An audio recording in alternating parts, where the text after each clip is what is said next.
Hello everybody, my name is Ninja Monkey Gaming, and welcome to the very first What If video on my channel.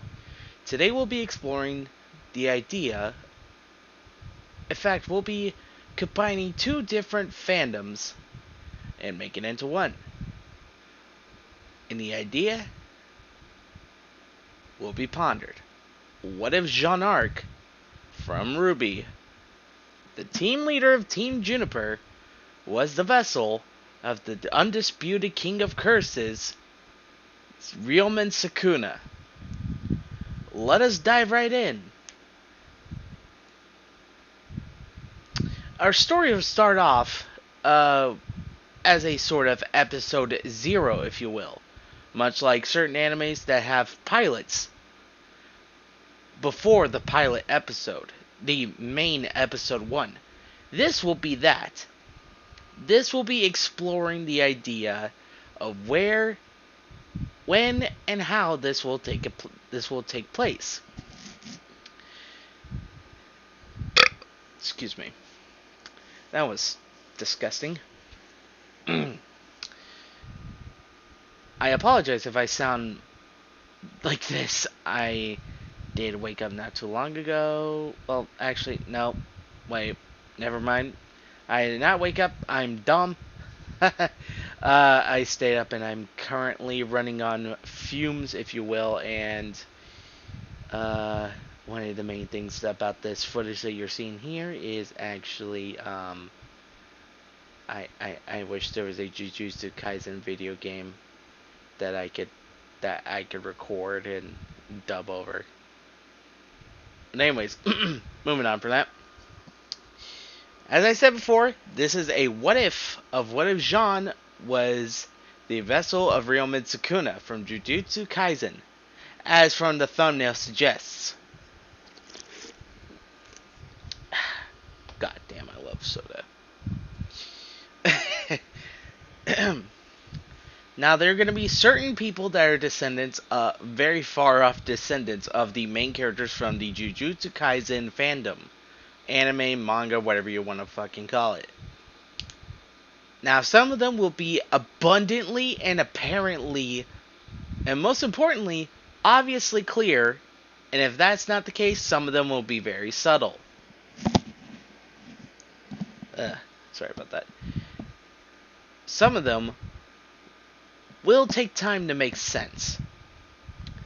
Now, we're at the 2-minute mark, and let's go ahead and explore the basics of this and how this will work.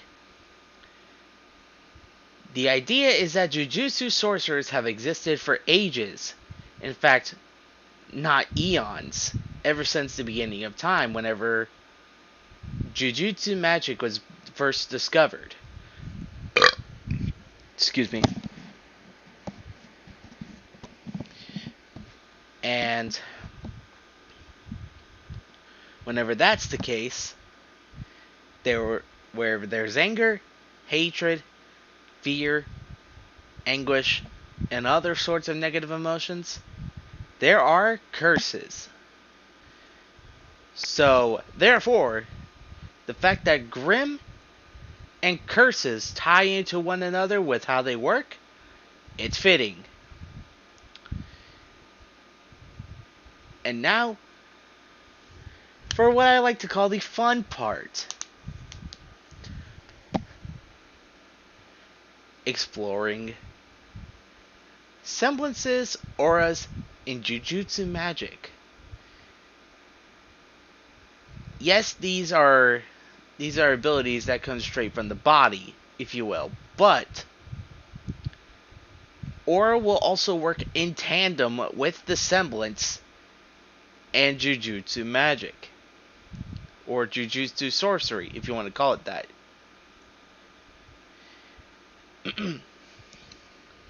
The way it'll work is that aura empowers the Jujutsu magic, but the Jujutsu magic can also empower the semblance, seeing as they're both from the same source, aka the body. For example, let's say For no fucking reason. Let's say, for example, let's use Glinda Goodwitch as an example, if you will. If Glinda uses Jujutsu sorcery in tandem with her magic semblance, I don't exactly remember the name of her semblance.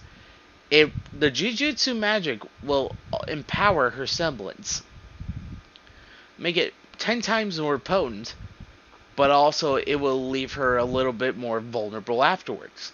Seeing as how there is upsides and downsides to Jujutsu magic, semblances, and auras, yeah. And now we are going to move on to exploring the Grimm, curses, and negative emotions. Normally things will stay relatively the same with the Grimm and curses, seeing as how they are both a little bit too similar. Oh, well, that happened. Sorry, I could see everything that's happening on the screen. But there will be a few things that change. Oh, God. There will be changes to the Grimm, such as there will be seers or other new types of Grimm that I like to call curse absorbers. These will be very, very difficult, and I mean difficult, Grimm to deal with.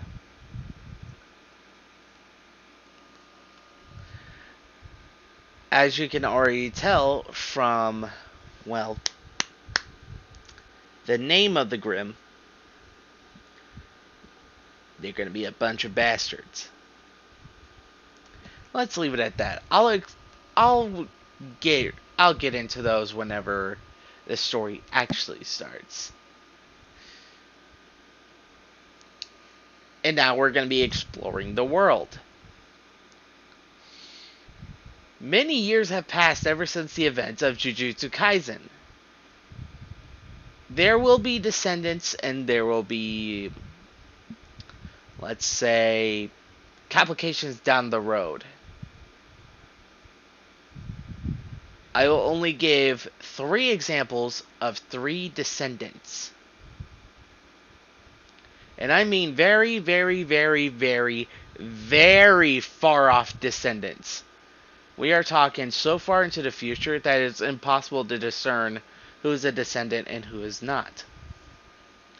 Just remember, these are 3 examples. You won't actually know if it's true or not until the reveal is complete.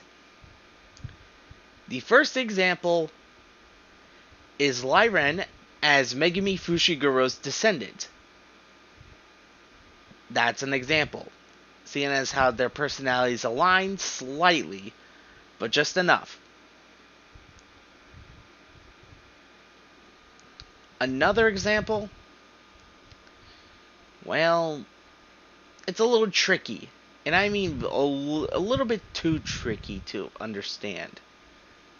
Well, actually, since we don't have a clear conclusion of who, Mahito's descendant. You know, one of the bad guys. That's another example. And the third and final one I can actually think of off the fucking top of my head. And it's gonna bother the fuck out of me. Well, I don't know what to tell you, but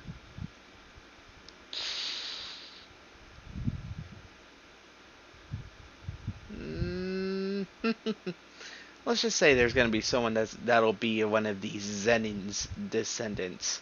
Let's say Mai and Maki. Somewhere along that line. I won't give away exactly who. But it'll be interesting. It'll be something. It'll be a surprise, if you will.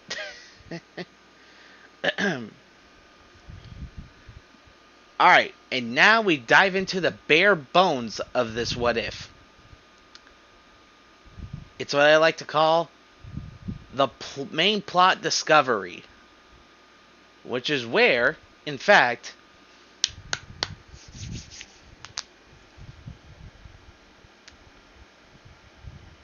Jaune finds one of Sukuna's fingers. I know. It's turning out almost exactly like the beginning of Jujutsu Kaisen with just that statement alone. But hear me out. It's not. Things are going to go exactly as they are in canon of the Ruby, or of the Volume 1 Ruby. With the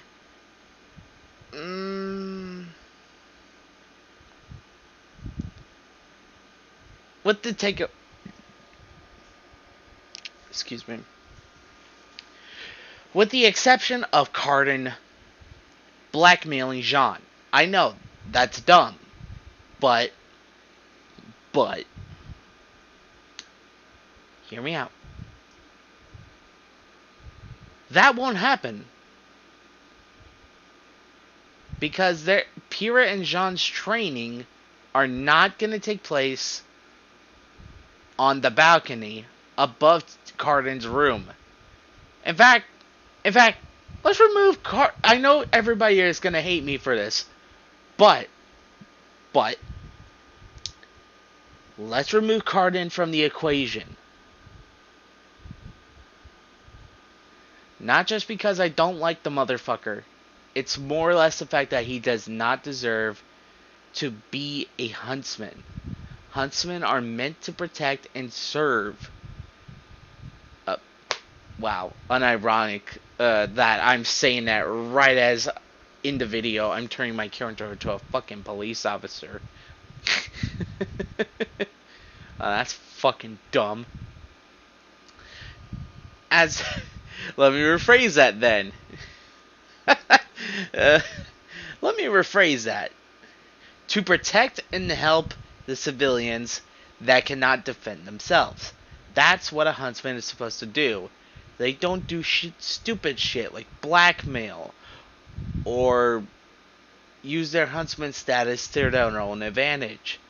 Selfishly. Or, let's say, be a racist towards faunus. That's not what a huntsman is supposed to do. That is not what a huntsman is. And let me tell you this. You're going to expect a whole lot of Cardin bashing in this. Just so you know. Alright. But yes. Cardin is not going to be in this story at all. He will be booted from the get-go. How? That's an answer for another time. Anyways, going back to my original point. Jaune finding the finger of Sukuna and eating it. Yeah, that could have gone out. That could have gone a better way. How is this actually going to happen? Well, as I said before, it'll turn out exactly almost similar to canon. To the canon Volume 1 thing. Volume 1, just the entirety of Volume 1. With the exception of Jaune being the vessel of Sukuna. He will... Well, let's just do this. I'm going to paint the scenario in your head. As of right now, I want you to close your eyes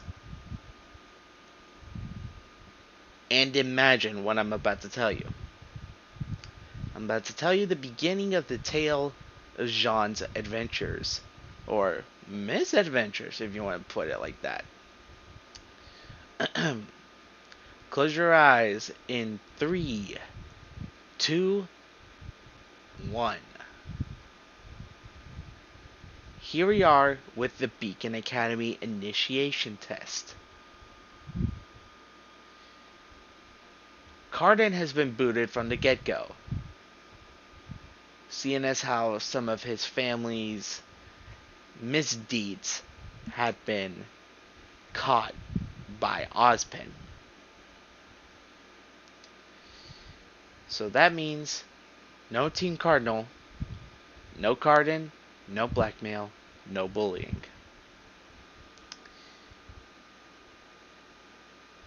All of the other future members of Team Ruby, Juniper, and the others are now getting ready to be formed.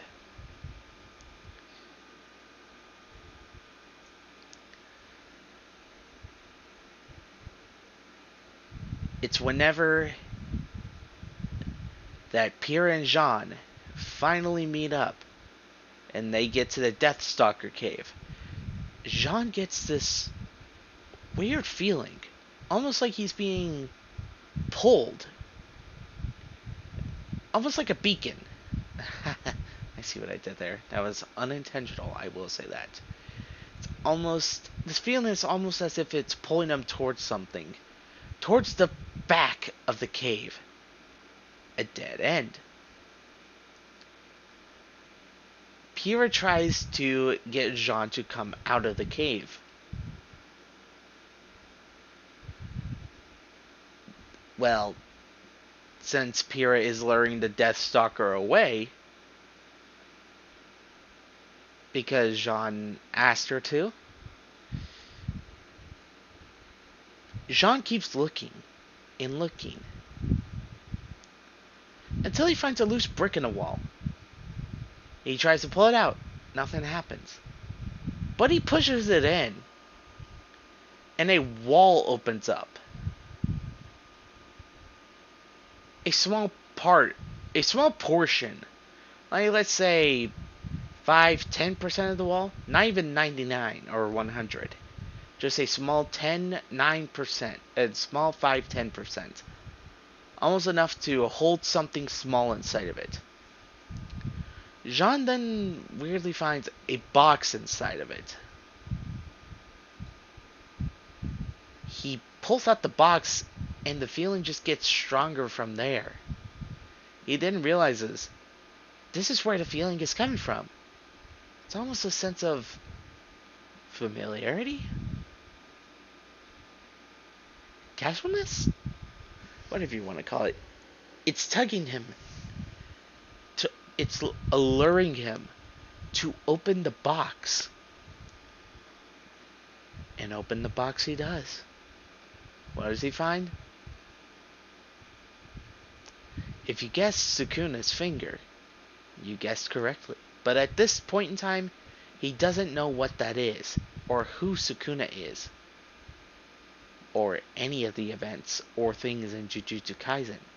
He's never heard any of it. Now, Jaune gets a crazy idea.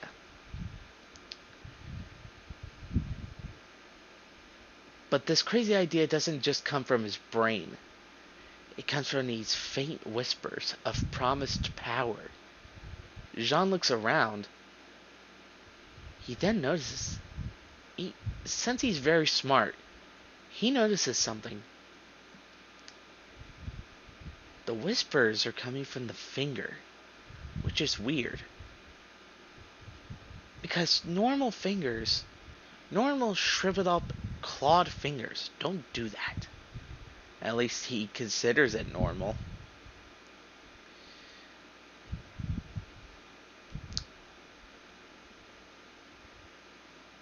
The voices keep telling him, if you want power, eat the finger, eat the finger, eat the finger. It just keeps saying it over and over again.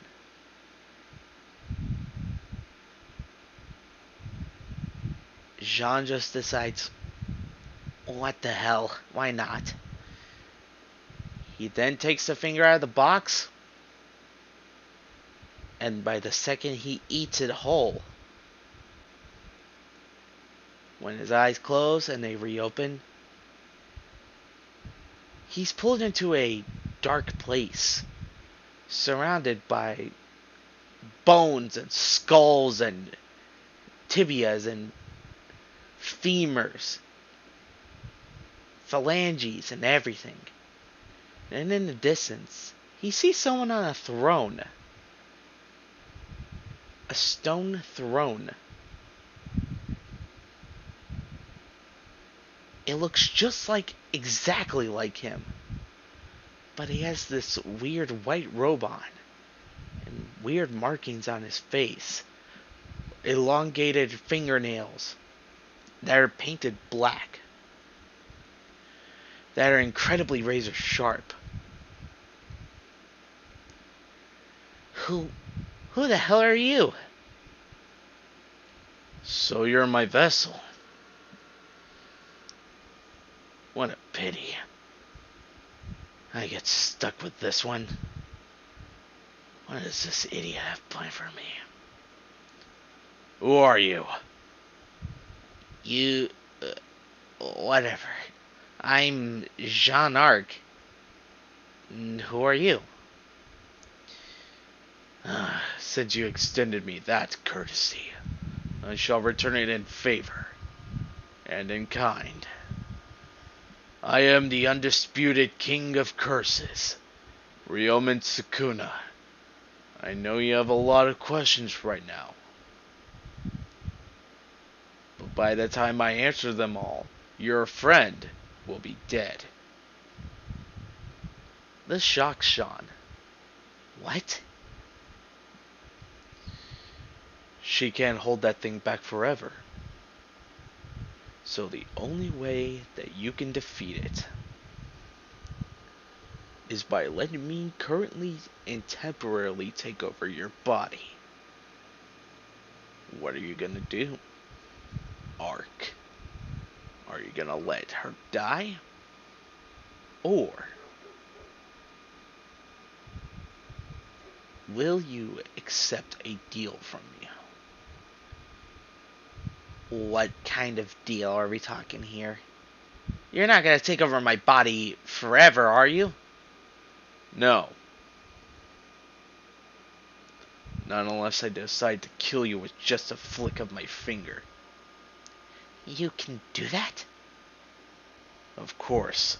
I can do that whenever I have cursed energy. What's cursed energy?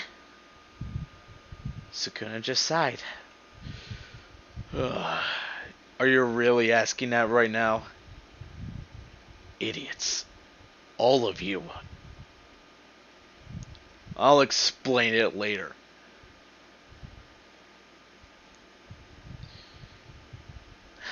What do I get out of this? Power. Just as I had whispered to you whenever you were about to swallow the finger. Okay, and what do you get out of this? Freedom. Freedom? Look, do you want to know how long it's been since I've had a vessel? 2,000 years ago, my last vessel was an old man. An old man in his 80s. Can you believe it? He wasn't long for this world, you idiot.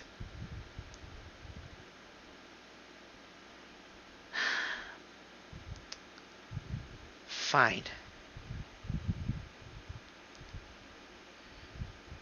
I accept.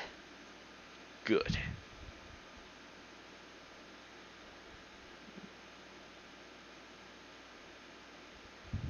Things have begun to get eerily silent. Pierre was a bit worried as she kept holding back the Death Stalker. She thought Jaune hit his head or something. She was worried. Her answer came in the form of when the Deathstalker tried to poison her with its tail. It couldn't move. It tried to look back, but seeing as how its eyes are on the front and not on, well, a separate head, on top of the head, or whatever you want to call it, it couldn't see that Jaune, a Sukuna-possessed Jaune, was holding the tail back.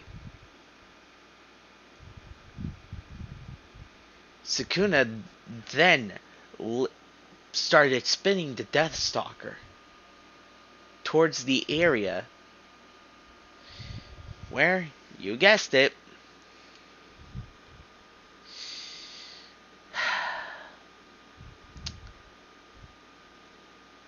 the relics were. So therefore, he was flinging it in Team Ruby's direction, or the soon-to-be Team Ruby's direction, if you will.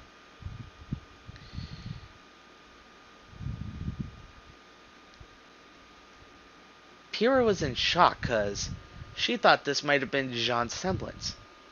But something about the way he acted felt unnatural. Almost supernatural? In a sense? I don't know. Or whatever you want to call it.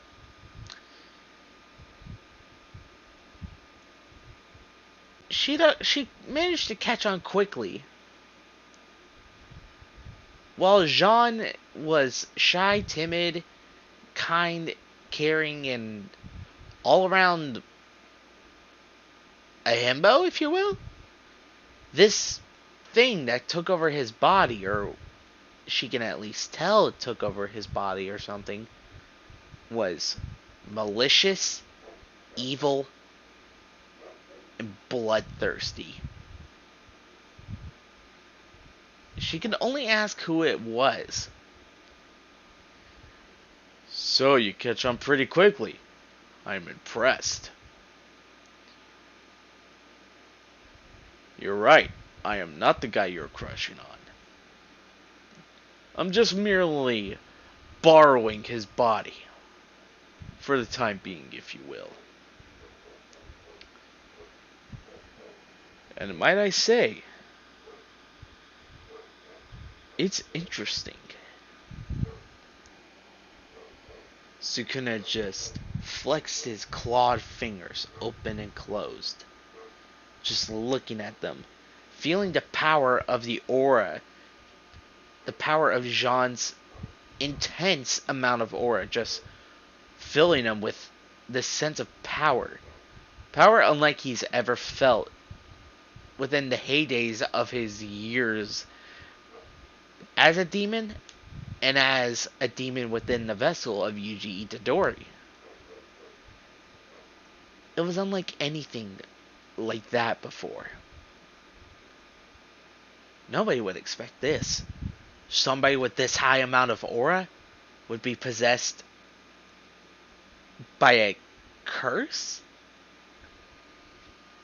Pyrrha caught on very quickly. She only knew of one thing. There are only very few things that could possess a body and have a sentience of its own.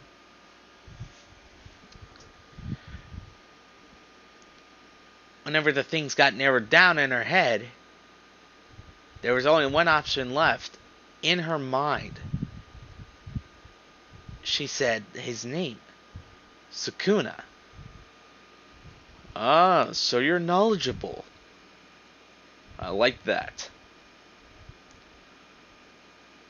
But,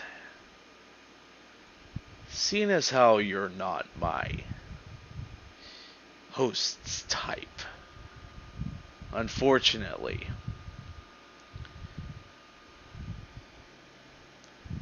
I'll let you figure that out yourself. Whatever. Anyways. What are you gonna do now?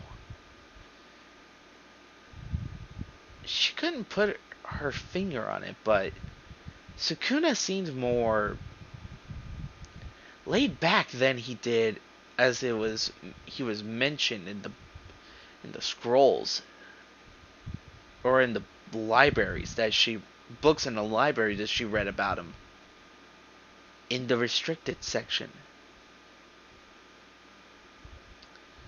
It fell off.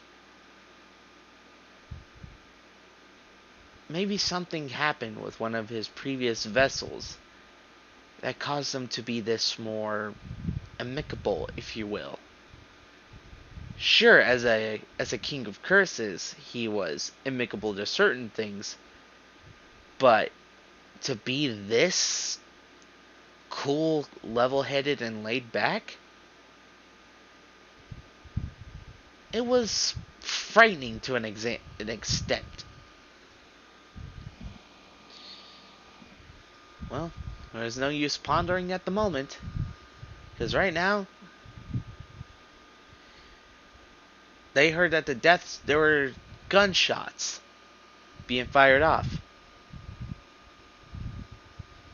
Sukuna had an idea. He pinpointed the trajectory of the Death Stalker. He then grabbed Pyrrha by the arm, spun her around, and then with just one swing, he threw her at the direction of the Death Stalker.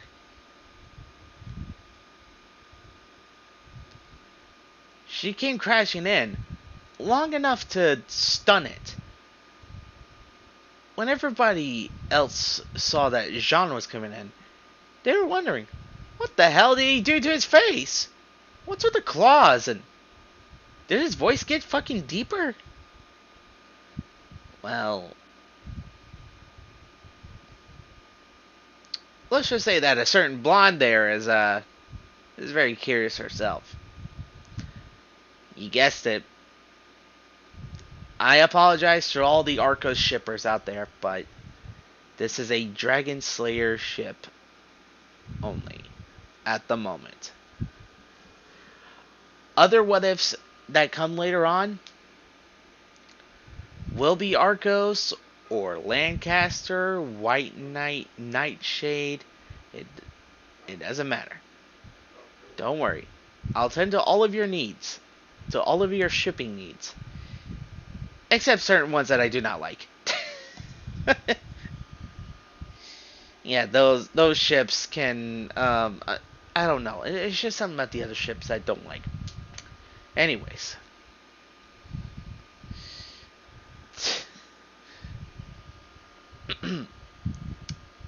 But yeah. Getting back on topic.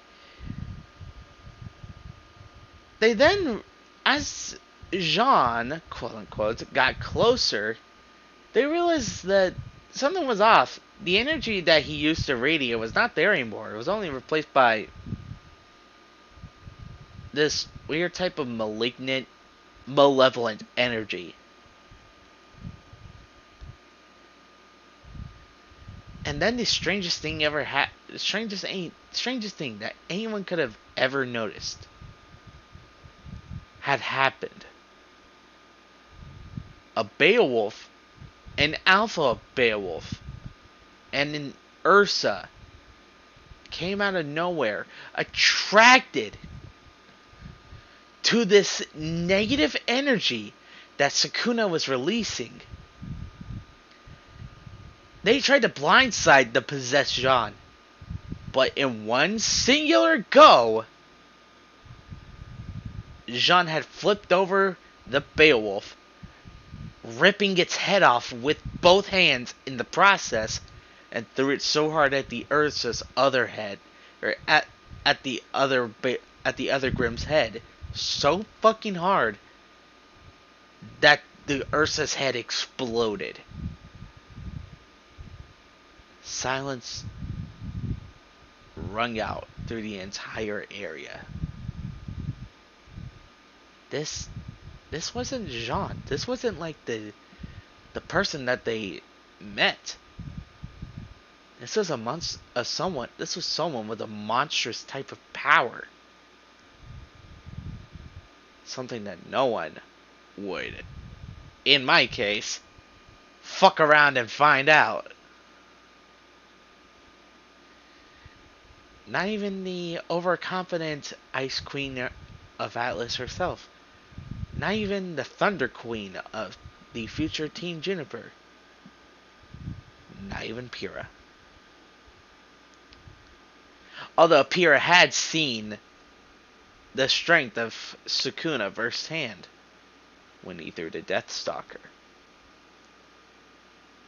Although a certain blonde, that certain blonde being Yang, had started reevaluating certain things.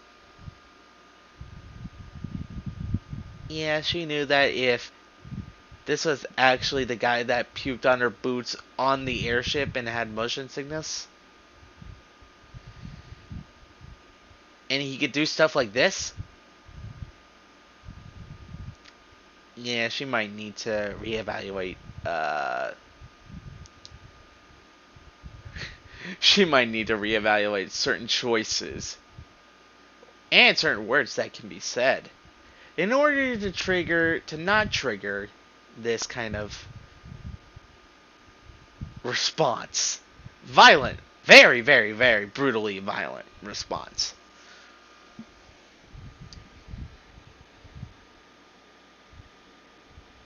All of that done in one fell swoop.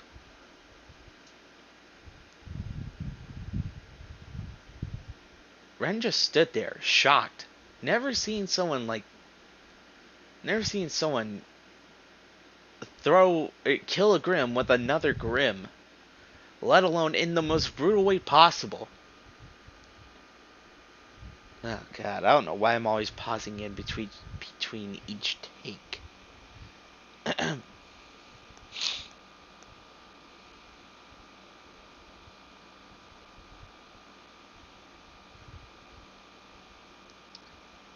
Anyways, things are slowly starting to fall back into canon. The Grimm is the Nevermore and Deathstalker are defeated normally, but with the exception that Jaune and Sukuna are now starting to work together. I'll bet a bit better than Yuji can with Sukuna. I will say this. I'm not saying that Jaune is more powerful than Itadori. I'm just saying, yes, he is weak in his current Volume 1 state. But in this What If, that'll change just a tiny bit. It's only when Sukuna possesses Jaune's body that his strength and whatnot changes. Although Sukuna will put Jaune through the training that Itadori put himself through, before he ate the finger. Let's see.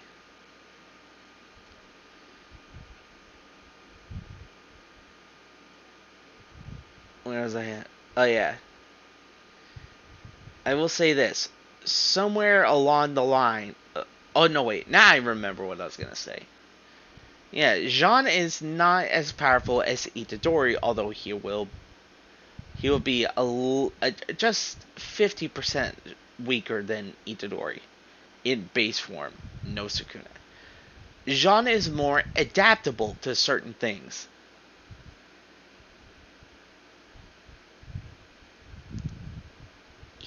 Sukuna and Jaune can actually play off of each other.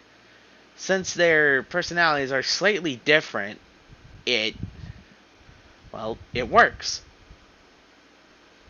Yeah, Jaune is more the, friends of power and all that bullshit personality. And Sukuna is just, I am evil. You will fucking fear me. Yeah.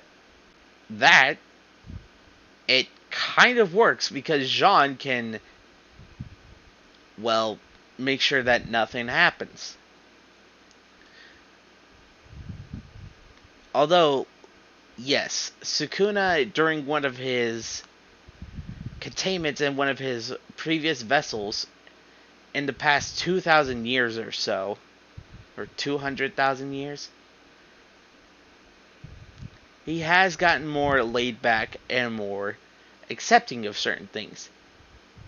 Yes, he's accepted that he's going to have multiple vessels, some that are young, some that are old, some that are eh. One of them's going to be a boy, the other one's going to be a girl. Trans? You know what? Fuck it. Let's make it canon for this what if. One of Sukuna's vessels was trans. Because we support trans people up in this bitch.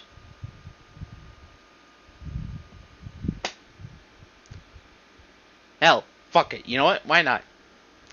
Let's make another one of his vessels gay. Because we also support gay people here. We are accepting of whatever your gender or your sexuality is.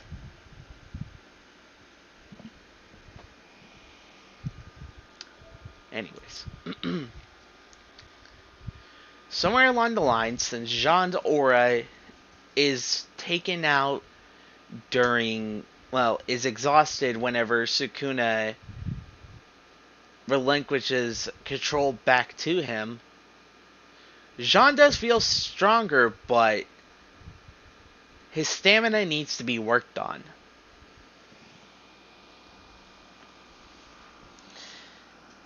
Well, things have gone slightly back to normal. So, like I said before, the Death Stalker nevermore have been defeated, like exactly, almost like in canon. And Team Ruby, Juniper, as well as some of the other ones, except for one exception. Minus one exception. With the except. Oh, well then, that happened. With the exception that Team Cardinal will not be formed. Because considering that I said that Cardin was expelled from the get-go. All of this happens. So, no Jaundice.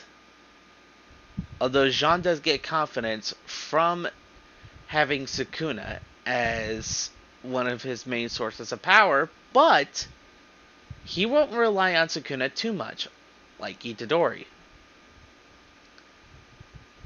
He will only rely on him when it's necessary. And for some of you that don't know, DragonSlayer, by the way, is the ship between Jaune and Yang. By the way, for nobody that knows. So there's a few ships that I will point out sooner or later. Or I will do sooner or later. I don't know if I'll do Noah's Arc. I don't know if I'll do that one. I will say this. Some of these are going to be very, well, I want to say spicy, but that's putting it lightly. Much like this one. Much like this one. But, let's leave it like this. I'll save the spicy stuff for whenever I make a fan fiction of it. The actual full unedited version of the story of this what if in word form will be on archiveofourown.com/UI Isaac Walker 134. I hope I said that correctly because I can't exactly remember my own fucking thing. Hang on, let me look at it. I was wrong. It is ultra_instant_Isaac 134. Capital letters at the beginning of the words. But yes, I will make this an actual thing. Unedited, full spiciness, better storytelling, better fresh, extremely well fleshed out.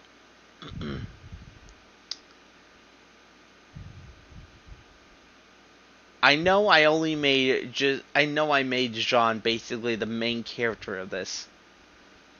But think about it like this. He's finally getting a little bit of character development. Yeah, I know I'm sacrificing character development for character development. It's dumb. It's dumb, I get it. Yes, I know I'm taking away one of his main one of his other stuff for character development for another source. I'm basically just removing Cardin from the equation just to make room for Sukuna, just basically saying like, hey, stop being a bitch. Do this. Be confident in yourself, you dumb fucking blonde idiot. I don't know why I was clapping. Anyways, that's the gist of it. And I guess you could call this episode 0. Yeah, let's call this episode 0 of What If Jaune Was the Vessel of Sukuna.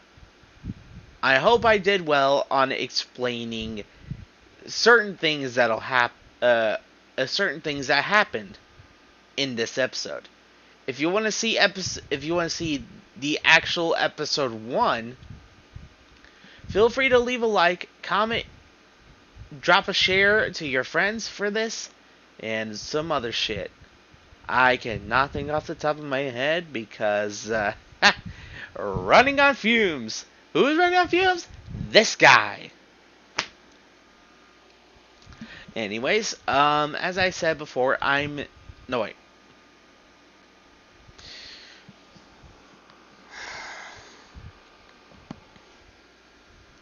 That's what I get for fucking on my sleep schedule.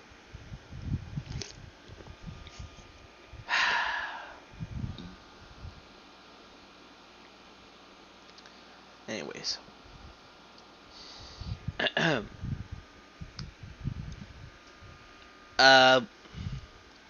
Yes, there will be villains in this What If, but that comes a little bit later on, and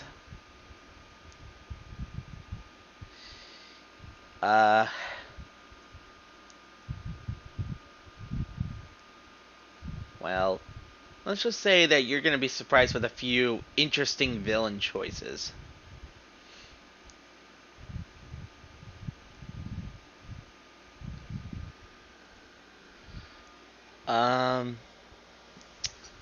But yes, I know my Sukuna voice wasn't as good. I'm still working on that. I do need to work on certain voices. I will say this. Get ready to expect a whole lot more Ozpin.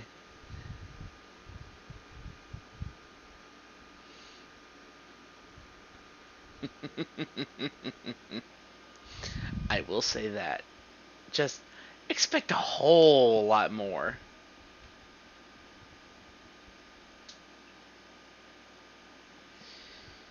As well as a few other characters that will actually come as a surprise. I can already take a guess that you are also guessing that some people have connections with each other, but I won't say who. Oh, well then, I forgot about that. But yes. I want to say thank you all for watching. As I said before, leave a like, comment, drop a share to your friends, and all that jazz. I'm Ninja Monkey Gaming VA, and I hope you all have a good day. What day is it? I hope you all have a great Monday.